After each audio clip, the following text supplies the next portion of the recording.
अस्सलाम वालेकुम दोस्तों, तव्हांखे ब्रेकिंग न्यूज़ ॿुधाईंदो हलां त IBS अखर ग्रेड 5 खां 15 ताईं जिन नौकरियुनि जो आगाज़ कयो हो उन जा मॉडल पेपर्स IBA जी वेबसाइट ते अपलोड थी चुका आहिनि।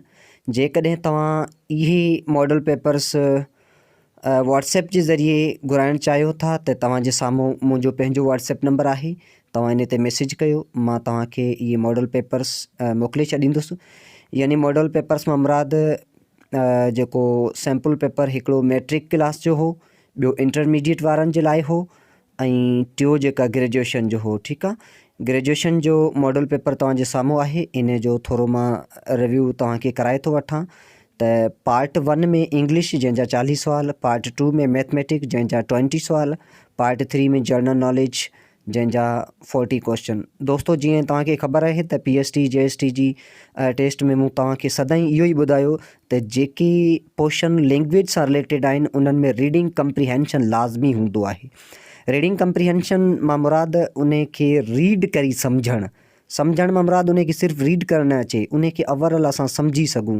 जेको कुझु उन्हनि टैक्स ॾिनो आहे उन खे असां सम्झी सघूं त जीअं जेके बक़ाया जेके सुवाल हूंदा आहिनि उहे उन टैक्स मां ई हूंदा। मिसाल तौरु तव्हांजे साम्हूं हिकिड़ो जेको लिखियलु पियो आहे न, हाणे अंग्रेज़ी जा जेके सुवाल आहिनि सभु इन मंझि ई थींदा, त उन जे लाइ तव्हांखे इन जी परख हुजणु खपे। ठीकु आहे, जीअं हेठियां ॾिसो सुवाल पिया आहिनि त passage U have read is mainly about, जेको हीउ पैसेज जेको छाजे बारे में आहे, रोल ऑफ टीचर आहे, रोल ऑफ क्लासरूम आहे, या रोल ऑफ स्टूडेंट आहे। मुंहिंजे ख़्याल सां हीउ रोल, छाकाणि मूं उनखे थोरो ई पढ़ियो आहे, त हीअ आहे रोल ऑफ क्लासरूम। ठीकु, ऐं जेका रीप लफ़्ज़ जी माना जेका लाभारो करणु, जेको D थींदो हार्वेस्ट, सुवाल नंबर 4 जो। त होपफुल जेको आहे होपलेस आहे हिन जो एंटानियम चइबो आहे ज़िद खे।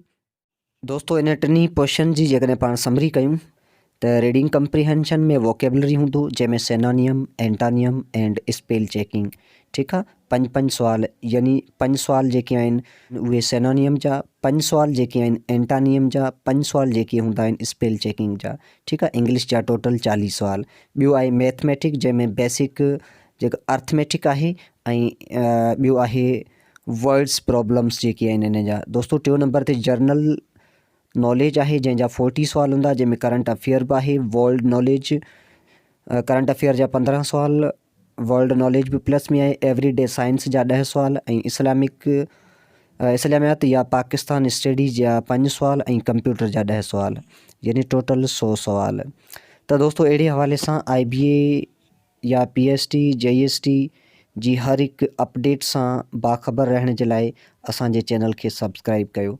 यार, हाणे सब्सक्राइब करी वठो न, छा आहे, तव्हांजो कुझु बि नुक़सानु कोन्ह थींदो, बसि सब्सक्राइब करे वठो। Thank U.